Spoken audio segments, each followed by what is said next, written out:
what's going on. You know who it is. You know what it is. Yeah, man. Like I said, I wanted to revisit once again the Birth of a Nation situation. I'm glad to hear everybody's input on the movie. Mostly everybody that saw it enjoyed the movie. Everybody. And shout out to the people that saw the movie. Now, I saw Superboy. He made a video where he said he think Birth of a Nation is a success. I have to disagree with that because this movie is not a success. The 10-day total of Birth of a Nation is only $12 million. This movie has only grossed $12 million. You know, first of all, people need to understand how a movie works. And just in case you don't know, I'm going to educate you on it.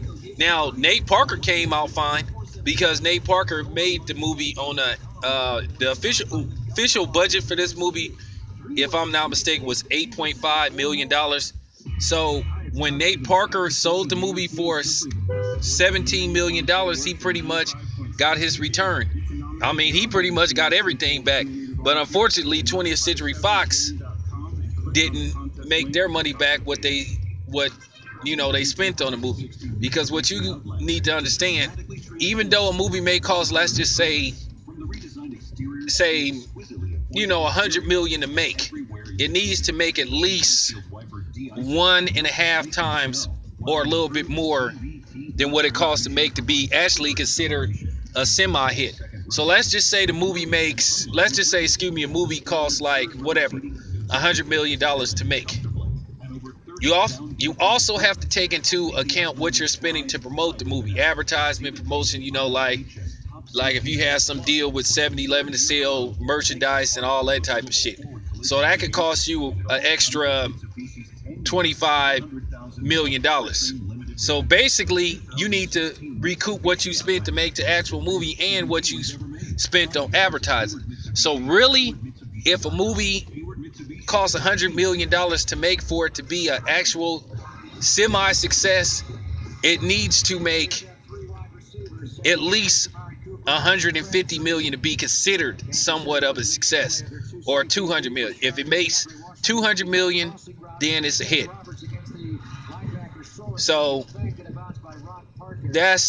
what went on with A Birth of a Nation, as far as the overall success as 20th Century Fox go, they took a loss because they spent $17 million on the movie, and the movie has only grossed to this date $12 million, which they probably don't give a fuck anyway, because I stand by my statements that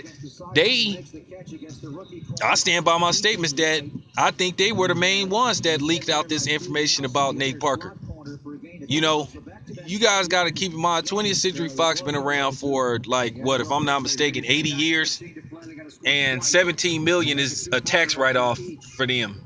So I don't think they give a fuck about losing money on this movie. They just didn't want people to see this movie anyway. Don't think just because they bought it, they wanted this movie to be a success. They wanted this movie to go away as quick as possible, which more than likely it will be based off what it did so far. Now, as far as the African community go, like I said in the last few videos addressing this situation, I don't want to hear anybody talking about how black people are portrayed in movies and we don't like the imagery that's being put upon us as far as the movie go. Hey, you guys had a chance, to make a difference, and y'all didn't go see this movie or support it. So if you didn't go see this movie, don't speak on that. Yes, you can spend your money any way you want to, but you are coming across as a hypocrite. You're sitting up complaining about black cinema and lack of movie roles for black people, but then when somebody put this movie out, you don't go see it for whatever reason, because he married to somebody that's not black or whatever, or you think he's a rapist and all that type of shit, which black women, y'all, please, like I said, I'm gonna address that shit again also. But I don't want to hear people talking about, they have too many shows like Love and Hip Hop and all those garbage stereotypical shows. Well, y'all watch them. So that's why they gonna keep putting them on. If you want them to get taken off, don't watch them. So, like I said, if you didn't go see A Birth of a Nation, I don't want to hear you guys making videos about, oh, how black people are portrayed in the movies and we're being stereotyped too much and there's lack of opportunity for black actresses and black men, because we blew it. We dropped the ball and it's that simple. I'm out.